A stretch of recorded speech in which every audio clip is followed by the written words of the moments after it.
Bab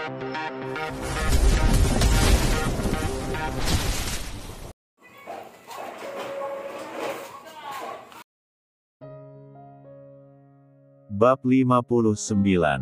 Istri kontrak Sang CEO. Setelah menjalani perawatan selama beberapa hari di rumah sakit, hari ini Sofia sudah diizinkan untuk pulang. Dengan diantar supir keluarga Alvarendra, Arumi membawa Sofia dan kedua orang tuanya pulang. Meskipun secara fisik Sofia sudah mulai pulih, hanya tinggal luka lebam di beberapa bagian tubuhnya, namun kondisi kejiwaannya masih sedikit terguncang. Tentunya tidak mudah bagi Sofia untuk menerima kenyataan jika suami dan janinnya sudah tidak ada. Setelah membantu Sofia meminum obat dan memastikan kakaknya itu tertidur pulas, Arumi keluar dari kamar menuju ke ruang depan. Di ruang tamu, Samuel tengah duduk bersama dengan Sinta.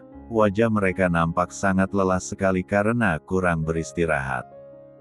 Beberapa hari ini mereka harus menjaga Sofia secara bergantian. Sinta menumpukan kedua tangannya di tangan Arumi, matanya nampak berkaca-kaca. "Maafkan Mama ya Rum, selama ini Mama sudah jahat sama kamu. Tapi kamu tetap memperlakukan Mama dan kakak kamu dengan baik. Kamu membantu menjaga dan mengurusnya, bahkan suami kamu membiayai semua biaya rumah sakit dan mengurus pemakaman Ardi." Arumi tersenyum hangat, "Sudah seharusnya Ma, bagaimanapun Mama adalah mamaku dan Kak Sofia adalah kakakku. Aku tidak pernah membenci kalian, kalian adalah keluargaku." Air mata Sinta menetes, hatinya dirundung penyesalan. Selama ini hati Mama sudah dibutakan oleh harta, sampai-sampai Mama tidak bisa melihat sudah memiliki putri sebaik kamu. Kecelakaan yang dialami Sofia, meninggalnya Ardi dan bayi yang dikandung oleh Sofia, mungkin ini merupakan karma buat Mama, Rum. Sinta menangis tergugu, bahunya bergetar hebat. "Ma, apa yang Mama katakan? Semua ini adalah musibah. Tidak ada yang menginginkan musibah ini terjadi pada Kak Sofia." Arumi menghela nafas panjang, satu tangannya mengusap-usap lembut bahu Sinta. "Kita jaga Kak Sofia sama-sama ya Ma, sampai Kak Sofia bisa menerima dengan ikhlas semua musibah yang terjadi ini." Sinta mengangguk-anggukkan kepalanya, dia memeluk erat tubuh Arumi. Samuel yang menyaksikan kejadian itu pun merasa terharu. Dia menyeka ujung matanya dengan jari-jari tangannya sebelum air matanya sempat terjatuh. Meskipun harus kehilangan menantu dan calon cucunya, di sisi lain Samuel bersyukur karena dengan musibah ini istrinya bisa sadar dan bisa menyayangi Arumi seperti putri kandungnya sendiri. Samuel berharap ini bukan hanya sekedar pura-pura atau hanya untuk sesaat saja. Semoga saja Sinta benar-benar sudah tobat dan tidak membenci Arumi lagi. Malam ini Bara langsung menjemput Arumi di rumah kedua orang tua istrinya itu. Arumi yang melihat kehadiran Bara di halaman rumah pun langsung berlari ke arah suaminya dan memeluknya. "Jangan lari-lari sayang, nanti kamu bisa jatuh," ujar Bara sambil membalas pelukan istrinya dan mengusap-usap lembut punggungnya. "Abis aku kangen sama kamu Mas." Arumi melepaskan pelukannya dan menatap wajah suaminya. "Mas." Bara menaikkan sebelah alisnya. "Malam ini." Arumi menggigit bibir bawahnya, wajahnya nampak merona malu. "Malam ini kita pulang ke rumah baru kita aja ya. Aku lagi pengen berduaan sama kamu." Mendengar permintaan istrinya itu, tentu saja Bara merasa sangat senang, ceritanya lagi pengen disentuh nih. Goda Bara. Arumi mencubit lengan Bara, bibirnya dimajukan 5 centi, "Nggak jadi Mas. Anggap aja tadi aku nggak ngomong apa-apa," ujarnya kesal, sejak hamil moodnya memang sering berubah-ubah. Kok nggak jadi sih sayang, Mas udah denger loh. Nggak apa-apa, Mas juga lagi pengen berduaan sama kamu aja. Diraihnya tangan sang istri dan digenggamnya erat. Ya udah, kita masuk dan pamitan dulu yuk sama orang tua kamu. Sinta baru saja selesai menyiapkan hidangan makan malam di atas meja makan. Tadi dia dan Arumi sengaja memasak untuk makan malam. Samuel yang baru saja mengecek keadaan Sofia di dalam kamar, berjalan mendekat ke arah sang istri. Ayah, Mama Sinta, aku dan Mas Bara mau pamit pulang dulu, pamit Arumi. Loh nggak sekalian makan malam dulu Rum? Pulangnya nanti aja abis makan malam, ujar Sinta. Arumi menggeleng pelan, enggak Ma, kasihan Mas Bara capek, ujarnya beralasan. Bara yang mendengar alasan klasik istrinya itu pun tersenyum senang dalam hati. Rupanya istrinya ini sudah pandai mencari alasan untuk bisa berduaan dengan dirinya. Kapan-kapan aja ya makan malam di sininya. Lagian, besok juga Rumi kesini lagi kok, tambahnya. Sinta dan Samuel saling menatap, lalu tersenyum. Ya sudah tidak apa-apa, kalian hati-hati di jalan. Bara, bawa mobilnya jangan kencang-kencang ya. Kasihan istri kamu ini kan sedang hamil, ucap Samuel. Arumi mengernyitkan keningnya, kok ayah tahu kalau Rumi sedang? Rum, Mama sama ayah kamu sudah tahu semuanya. Sinta melangkahkan kakinya mendekat, mengusap lembut bahu Arumi. Terima kasih karena kamu sudah menjaga perasaan Sofia, dengan tidak memberitahukan kabar bahagia ini. Tapi, Mama dan ayah kamu ini tetap harus tahu tentang kabar bahagia ini kan? Mata Arumi menghangat, dia memeluk tubuh Sinta. Makasih ya Ma, makasih. Sama-sama sayang, Sinta mengusap-usap punggung Arumi. Bara dan Arumi naik ke dalam mobil, Sinta dan Samuel ikut mengantar sampai ke teras rumah. Mobil berwarna hitam itu pergi meninggalkan halaman rumah kedua orang tua Arumi. Mau makan dulu nggak sayang? Biar ada tenaga nanti lemburnya, tanya Bara dengan senyum menggoda. Aku lagi pengen makan nasi goreng Mas, tapi nasi goreng yang dijual di trotoar ya. Astaga sayang, kok makan di trotoar sih, kita ke restoran aja ya. Bujuk Bara, seumur-umur belum pernah dia makan di pinggiran jalan. Enggak Mas, aku pengennya nasi goreng yang dijual di pinggiran jalan. Kalau lewat, nyium baunya aja perut udah langsung keroncongan. Keke Arumi, sepertinya dia sedang ngidam. Jangan aneh-aneh deh sayang, tempat lain masih banyak yang buka kok, nggak harus makan di pinggiran jalan kan, ujar Bara sambil tetap fokus menyetir. Ya udah kalau Mas nggak mau, aku mau turun sendiri dan makan sendiri aja. Loh kok gitu sih Rum? Bara menghela nafas panjang, iya, kita makan di trotoar, apa sih yang nggak buat kamu sayang? Selang beberapa menit, Bara menepikan mobilnya di dekat sebuah tenda yang berjualan nasi goreng. Melihat istrinya terus tersenyum bahagia, mau tidak mau Bara terpaksa menuruti kemauannya dengan ikut turun dan duduk di salah satu bangku di dalam tenda. Sementara Arumi, dia mendekati penjual nasi goreng dan memesan 2 porsi nasi goreng. Yakin higienis Rum?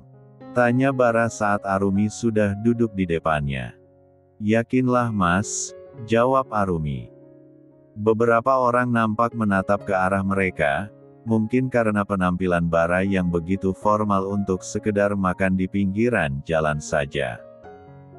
Melihat beberapa pria mulai menatap dan memperhatikan ke arah Arumi, Bara pun merasa risih. Dia melepaskan jasnya dan memakaikannya di bahu Arumi untuk menutupi tubuhnya yang hanya dibalut dress lengan pendek saja. Bara pun mengganti posisi duduknya di samping sang istri. Tak berselang lama, nasi goreng pesanan mereka pun datang. Rupanya yang dikatakan oleh Arumi benar, baru mencium baunya saja, perut sudah langsung keroncongan. "Ayo dimakan Mas," ujar Arumi saat melihat suaminya itu hanya menatapi saja nasi goreng di depannya.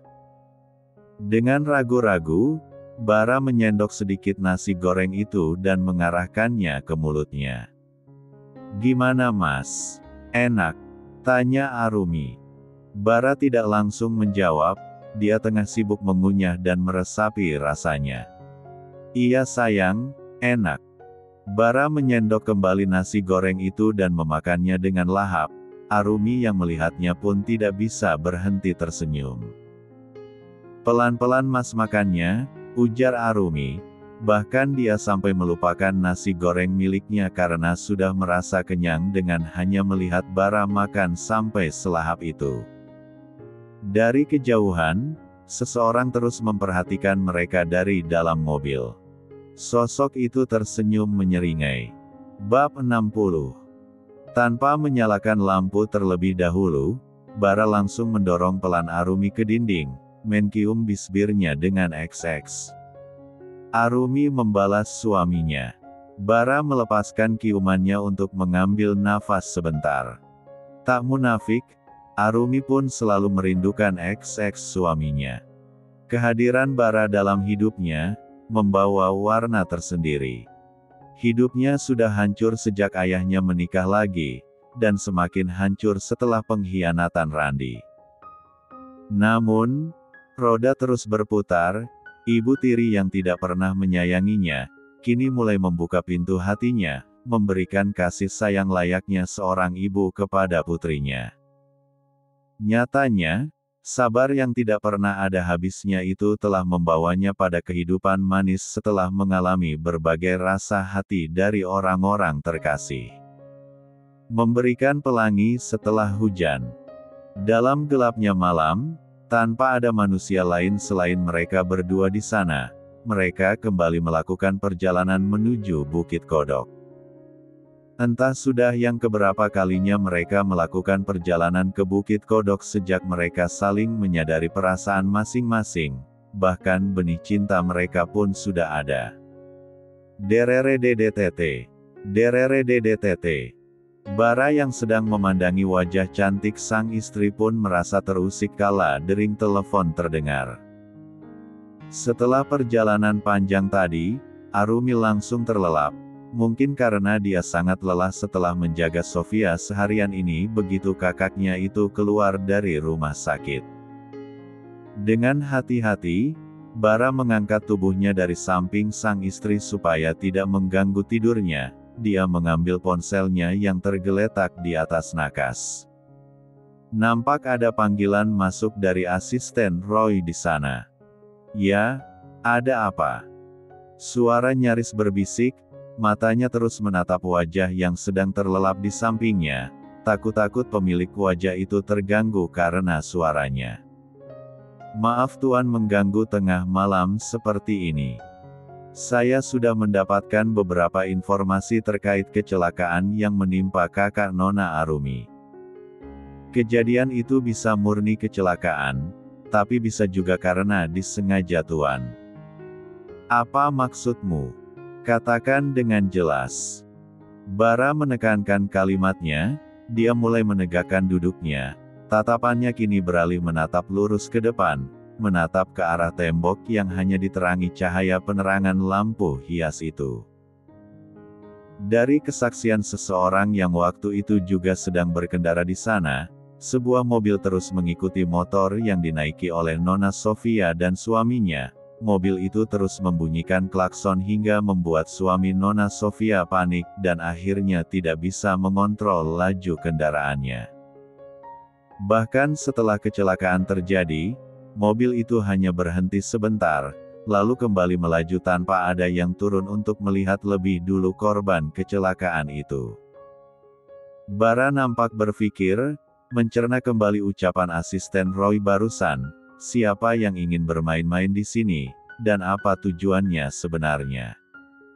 "Saya juga kurang tahu Tuan, tapi sebaiknya kita tetap harus waspada.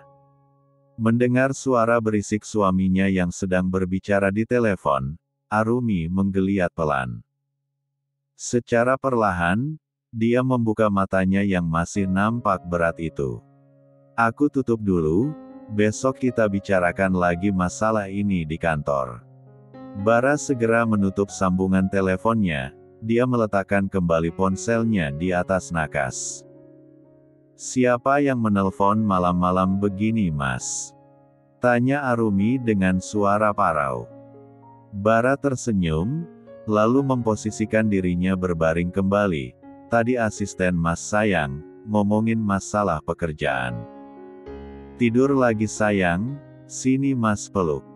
Arumi menarik dirinya mendekat, melingkarkan tangannya kepada suaminya dan menempelkan kepalanya di dada yang masih polos itu.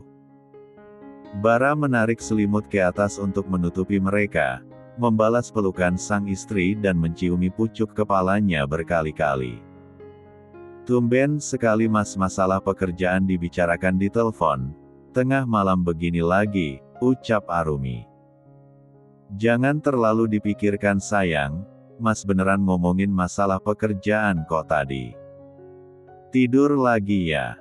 Besok kan Mas juga harus ngantor pagi-pagi.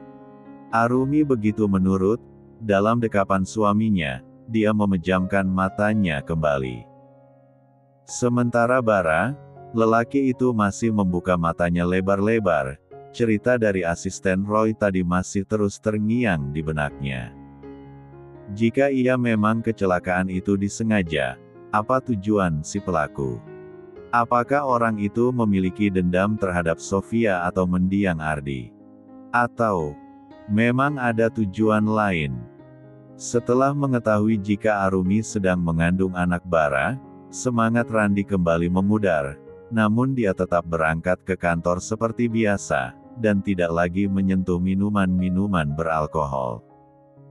Randi ingin berubah menjadi lebih baik, setidaknya untuk anak yang sedang dikandung oleh Delia, meskipun dia belum tahu anak itu anak biologisnya atau bukan. Ran, besok jadwal aku cek kandungan. Kamu bisa menemani aku kan? Tanya Delia. Selesai memasang dasinya, Randi memutar badannya. Tidak bisa, aku sibuk. Kamu minta ditemani mama saja seperti biasanya. Delia menghela nafas panjang, wajahnya mulai terlihat kesal. Biasanya aku juga pergi sama mama kamu. Sekali ini saja apa kamu tidak bisa pergi menemani aku? Pergi ke kantornya kan bisa siangan sayang. Ayolah. Ini kan untuk anak kamu juga. Meskipun kesal, Delia berusaha membujuk, berharap hati Randi akan tergerak dan luluh. Randi menatap perut Delia yang sudah terlihat sedikit membesar, lalu tatapannya beralih kembali pada wajah istrinya itu. Tidak bisa, tugasku menjaga anak ini nanti, setelah dia keluar dari perut kamu. Lebih tepatnya setelah aku menendang kamu dari hidupku. Ran. Dada Delia bergerumuh, nafasnya naik turun, amarahnya seketika naik sampai ke ubun-ubun. Randi tersenyum tipis, wajahnya nampak datar dan tak menunjukkan ekspresi marah sedikit pun. Del, keputusanku tidak akan berubah. Setelah anak itu lahir, aku tetap akan menceraikan kamu, membuang kamu dari hidupku. Jadi, mau kamu bersikap semanis apapun, tidak akan membuat aku berubah pikiran, karena aku sudah jijik sama kamu. Randi meninggalkan Delia yang masih berdiri mematung dengan nafas yang menggebu-gebu.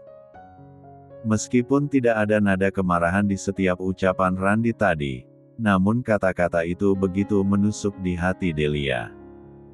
Selama ini dia sudah berusaha mengalah dan tetap mencoba bersikap sebagai seorang istri yang baik meskipun tidak pernah dianggap ada oleh Randi.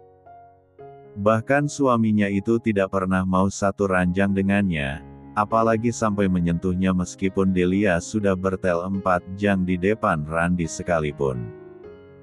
Merasa kesal dengan sikap Randi yang terus-terusan mengabaikannya, Delia memilih pergi meninggalkan apartemen setelah Randy pergi.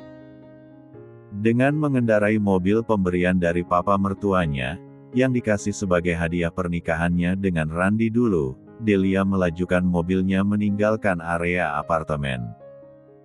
Hari ini dia berencana untuk menemui Anton di rumah kontrakan yang sekarang dihuni oleh pria itu. Ya, setelah digugah cerai oleh istrinya, Anton tidak mendapatkan apapun dari harta istrinya. Rumah dan perusahaan yang dia pimpin selama ini memang adalah milik keluarga istrinya. Setelah mengetahui perselingkuhan Anton dan Delia, istri Anton mengusir Anton dari rumah dan mengeluarkannya dari perusahaan keluarganya. Bahkan sekarang perusahaan itu dipimpin oleh istri Anton. Cekit.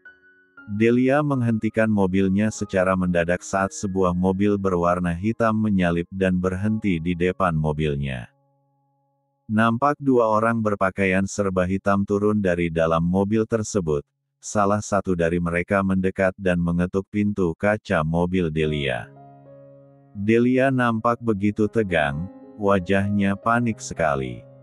Dengan ragu-ragu dia membuka pintu mobilnya dan melangkahkan kakinya turun. Kebetulan jalan yang dia lewati ini memang sangat sepi, Delia memang sengaja mengambil jalan pintas tadi daripada harus bermacet-macetan di jalan raya. Mau apa kalian? Mau merampok?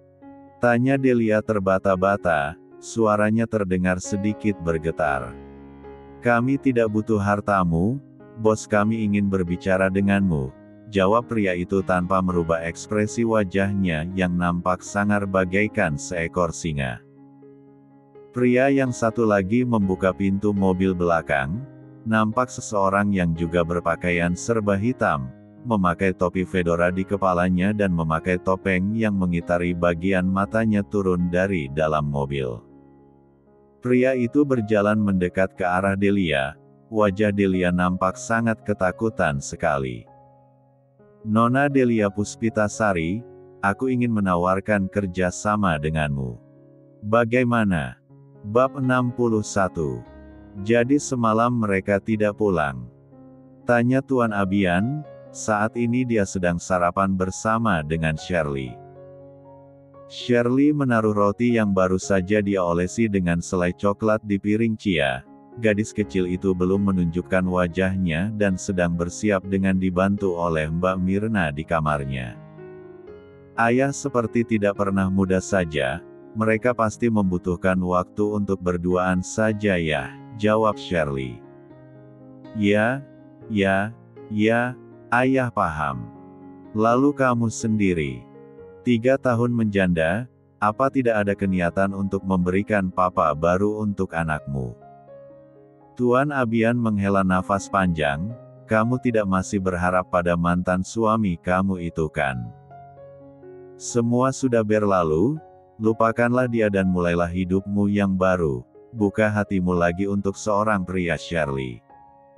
Shirley nampak merenung. Mungkin dia masih menyimpan sedikit perasaan untuk mantan suaminya, meskipun perasaan itu sudah bercampur dengan rasa kecewa. Bukannya tidak ingin, ya. Hanya saja, aku takut lelaki yang aku nikahi nanti tidak bisa menerima Chia seperti putrinya sendiri. Aku tidak ingin mengorbankan kebahagiaan Chia hanya demi egoku sendiri. Tapi perhatikan juga dirimu. Usiamu masih cukup muda, kamu juga pantas mendapatkan kebahagiaan.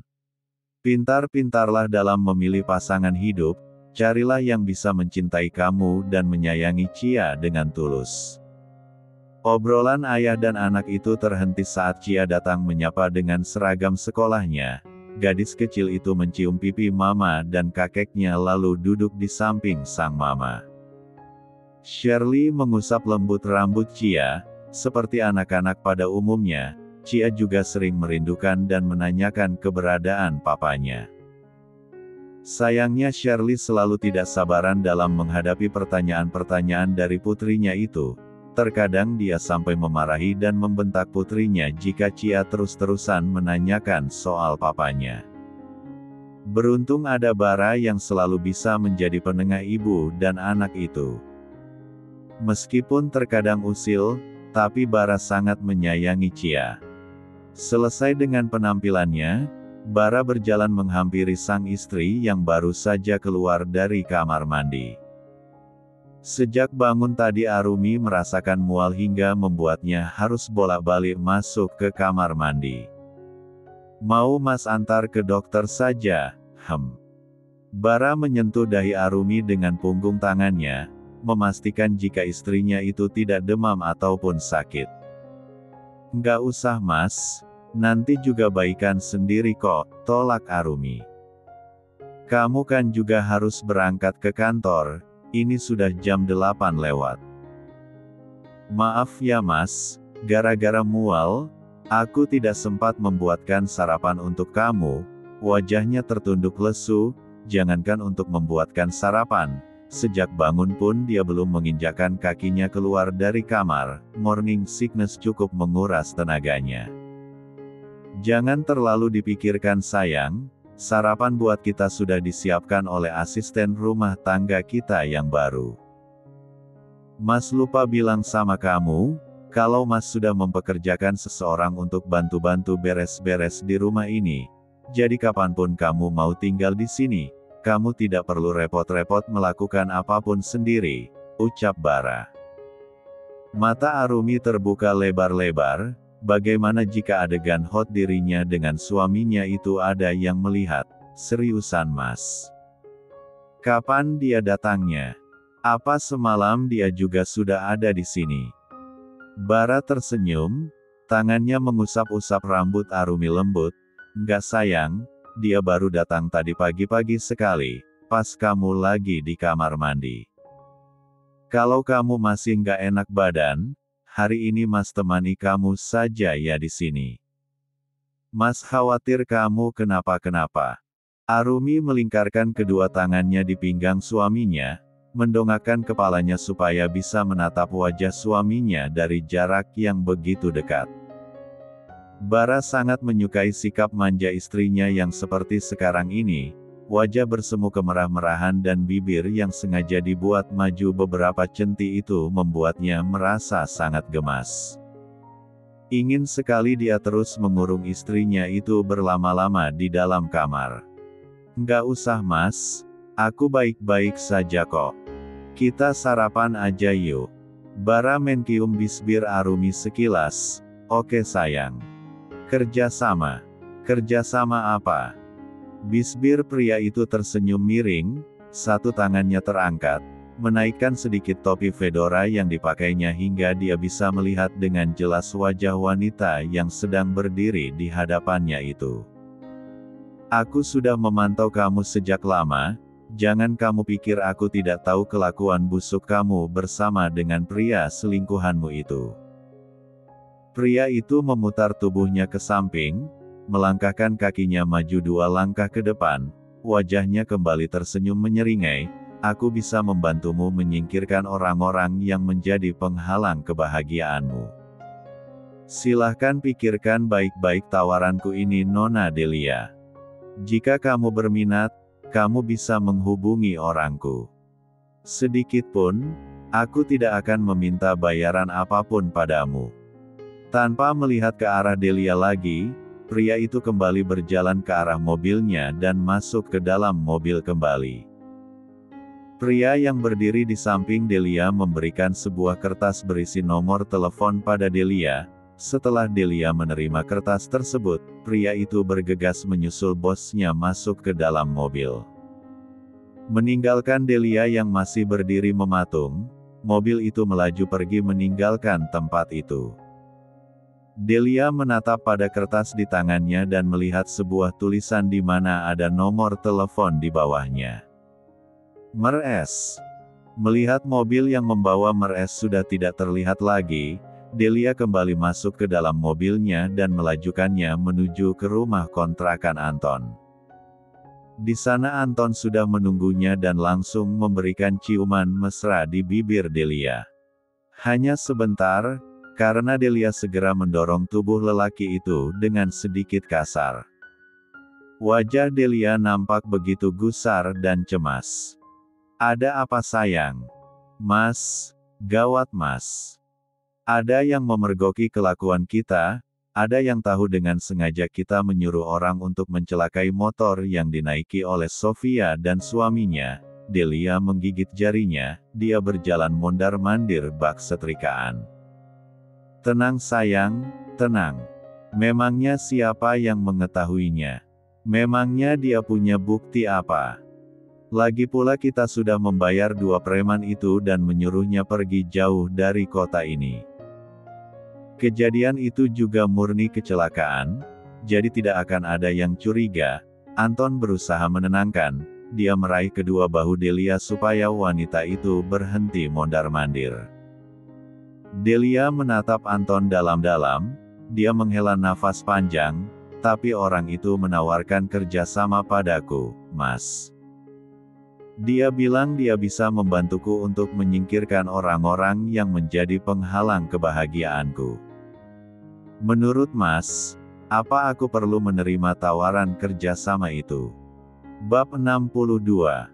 Setelah mengantarkan Cia ke sekolahnya, Shirley melajukan mobilnya menuju ke arah butiknya. Ya, semenjak Arumi menemani kakaknya di rumah sakit, tugas mengantar jemput Cia untuk sementara diambil alih oleh Shirley kembali, sehingga dia harus bolak-balik ke butik dan sekolah putrinya. Sesampainya di depan butik, Shirley dikejutkan oleh sosok pria yang sedang berdiri di dekat pintu masuk butiknya. Dia adalah Romi, mantan suami yang sudah mengkhianatinya dulu, seseorang yang sudah menorehkan luka di hatinya. Mas Romi, lirihnya. Butiran bening nampak memenuhi kedua bola matanya. Ya, rasa sakit atas pengkhianatan Romi dulu sangat membekas di hati Shirley. Sejatinya, tidak ada wanita yang tidak hancur ketika melihat suaminya merajut kasih dengan wanita lain, apalagi sampai berbagi peluh di atas ranjang. Romi menghampiri mobil Shirley. Dengan perasaan campur aduk, Shirley membuka pintu mobilnya, dia masih enggan untuk menatap wajah mantan suaminya itu. Lepasin mas. Mau apa lagi kamu? Hah? Seru Shirley saat Romi menahan lengannya. Sir, tolong berikan mas waktu sebentar saja untuk kita berbicara. Mas salah, tapi tolong dengarkan yang ingin mas katakan ini, Sir. Shirley menarik tangannya kasar, tempatmu sudah bukan di sini lagi, mas. Kamu sudah tidak memiliki hak untuk berbicara denganku lagi, aku sudah muak sama kamu. Ya, aku tahu Sir. Di sini memang bukan tempatku lagi, apalagi di hatimu. Sekarang aku hanya sampah yang tidak berguna lagi. Tapi aku ada di sini untuk Cia, Sir. Untuk putri kita, mata Romi mulai mengembun. Dia menatap Shirley lekat meskipun mantan istrinya itu enggan untuk menatapnya. Izinkan aku bertemu dengannya, aku sangat merindukannya. Boleh ya? Ucapnya dengan suara melembut. Setelah mendapatkan larangan dari Bara, hari ini Arumi memutuskan untuk tidak pergi menemani Sofia dulu. Bukan tanpa alasan Bara melarangnya, kondisi Arumi yang terus mual sejak pagi membuat Bara tidak tega melepaskan istrinya itu untuk pergi. Jika ia pun pergi, yang ada Arumi tidak akan bisa fokus ikut menjaga Sofia karena dia sendiri sedang tidak begitu fit. Menjelang siang, Arumi dan Mbak Nia tengah sibuk memasak di dapur. Usia mereka yang hanya terpaut 3 tahun membuat keduanya bisa langsung akrab meski baru beberapa jam saja saling mengenal. Bagi tipsnya dong non biar bisa dapat suami tampan dan mapan seperti Tuan Bara, ujar wanita berusia 26 tahun itu. Arumi yang mendapatkan pertanyaan seperti itu hanya bisa tertawa, tangannya sibuk mengaduk-aduk sup yang sedang dia buat di dalam panci. Aduh, saya sendiri bingung kalau ditanya seperti itu, Mbak. Bisa jadi ini sebuah kebetulan, Atau mungkin keberuntungan. Yang modelan kayak saya gini kira-kira bisa nggak ya dilirik sama ceo-ceo seperti di drama romantis yang di TV-TV itu, non? Minim yang gantengnya kayak Ryan Ren gitu, ucap Mbak Nia terkekeh. Mendengar celotehan Mbak Nia, Arumi kembali tertawa. Mbak ini, korban drama. Memangnya Mbak Nia belum punya calon suami? Maaf jika pertanyaan saya terlalu pribadi. Arumi langsung mengklarifikasi ucapannya, takut-takut pertanyaan tadi menyinggung perasaan Mbak Nia. Mbak Nia mengibaskan tangannya sembari tersenyum lebar, menunjukkan gigi-gigi putihnya yang tertata rapi. Non ini kayak sama siapa aja, sama saya mah nyantai aja non. Ya saya sudah ada si calon suami, makanya saya kerja jauh-jauh ke kota demi mengumpulkan pundi-pundi uang buat modal nikah, non. Memangnya calon suami Mbak kerja apa? Tanya Arumi lagi.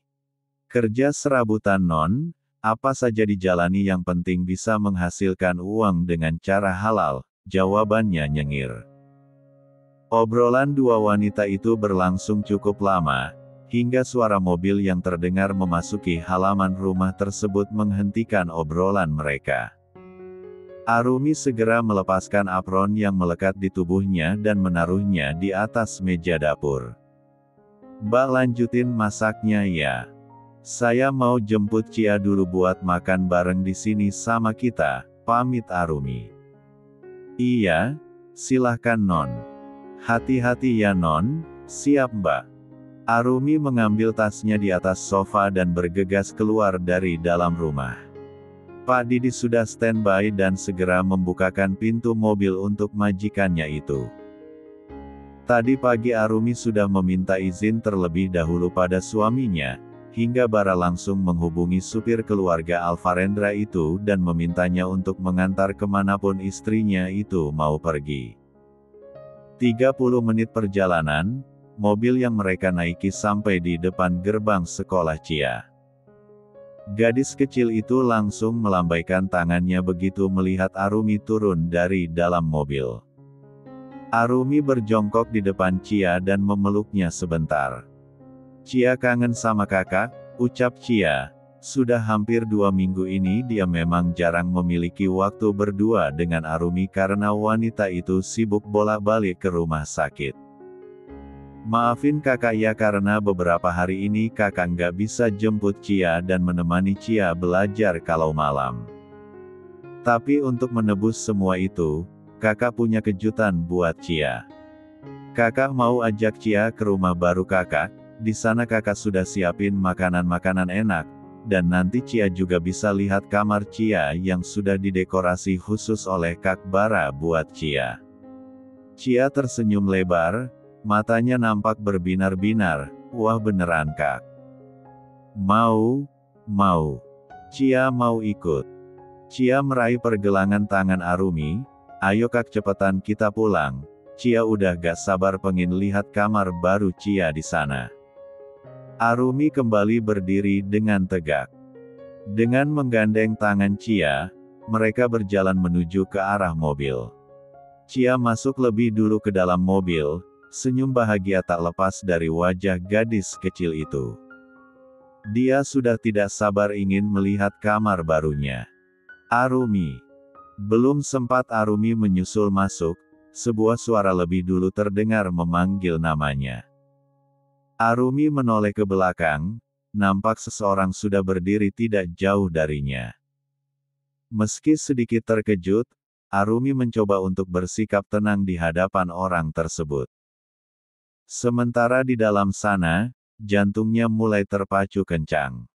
Ya, ada apa ya?